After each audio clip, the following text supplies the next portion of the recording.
Right, I would like to tell you how far I've got with this.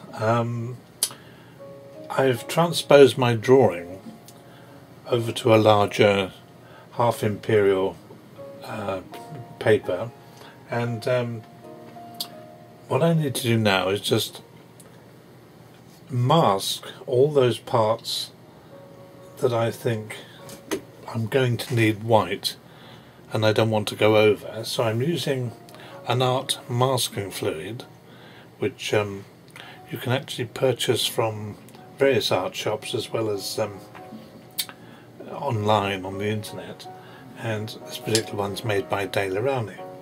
Now what it actually consists of is, if you can get it undone, of ammonia. I've never ever smelled ammonia, but it really is rank. Now the tool I'm using to put on this masking fluid is this little gadget, and this has got a little rubber pointy flat end, as you can probably see there.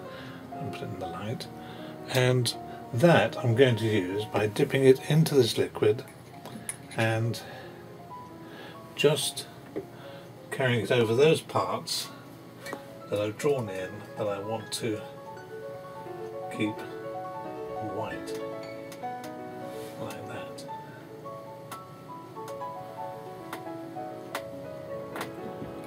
You have to keep dipping it in because it's very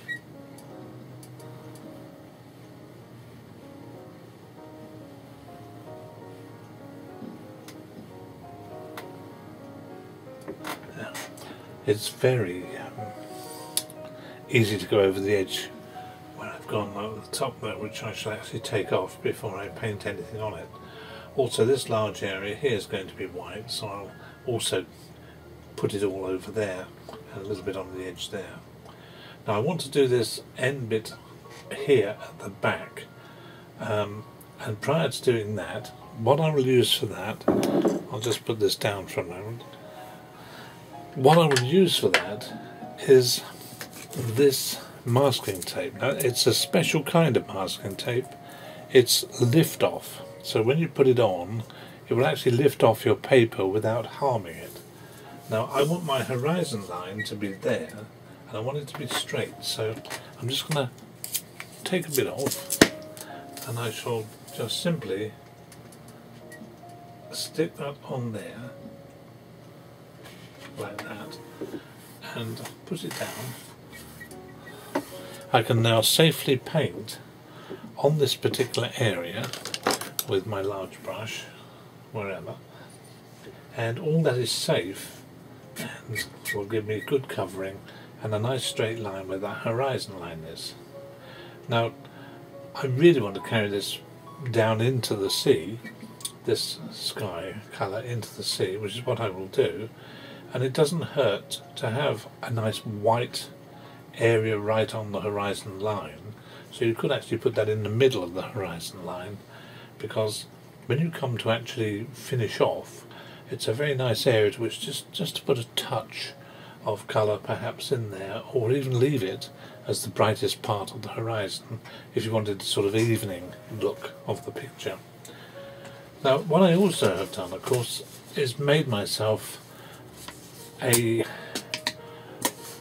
previous drawing which I'd done on cartridge paper and just coloured in with a little bit of watercolour, just to give me an example of the sort of thing I'm looking for when I'm finished, so that the actual tones that I'm looking for are actually coming out of the picture, so I know what I'm aiming for.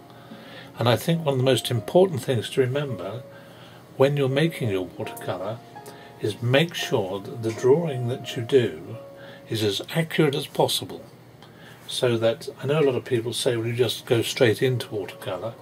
Well, that's fine if you're doing a large all-purpose type of landscape or seascape, but when you're doing something as complicated as this boat, for example, which does require absolute precise lines, otherwise boat enthusiasts will come up to you and say, that's not right, that's not where that particular canvas goes, or that lanyard shouldn't come down there, or the missing mast, etc.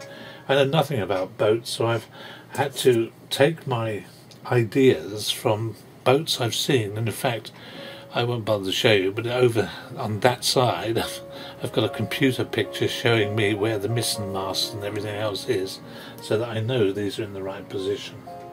So just a little bit of help there and advice. Now what I will do is I'll carry on with my masking fluid and come back and show you when I finish that, when I'm ready to put the first paint down on my picture, and I'll come back to you then when I finish that. Okay?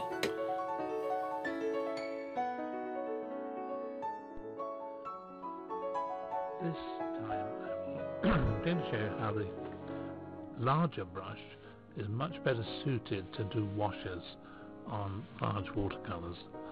And I loaded my brush with ultramarine blue, and it is quite pigmented, and as I come down the canvas, as I'm sure you're all aware, I just dilute the paint with a bit more water each time as I come down the canvas, because this will make the sky lighter at the bottom, which of course is how it is.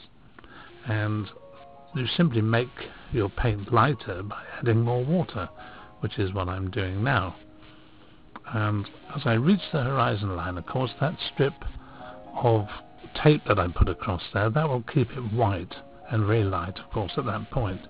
But I'm still carrying the colour, as you can see, down into the sea, over the boat, over all the parts I've masked, and I'm coming down lighter and lighter as I come down, because I can put the finishing touches in afterwards. I can even add white, especially over those places where the masking tape has covered up the places I think should be lighter, like the wave tops and so on.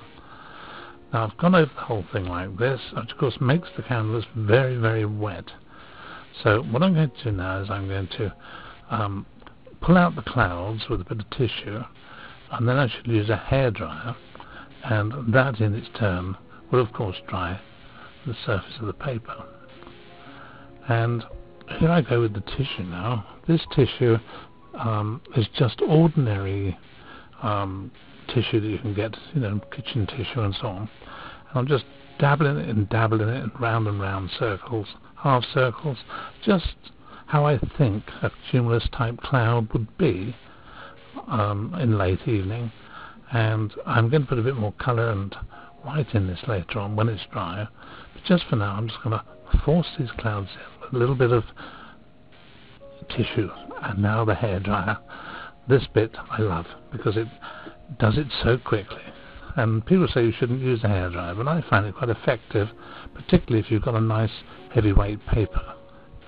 So this is the painting now, the stage where I'm at, and about the end of this video, because I'm doing it in 4 videos, this part of the video is where I think I'm happy and I can leave it resting and have another look at it tomorrow. So here's where I've got to so far, and I'll see you in part 4.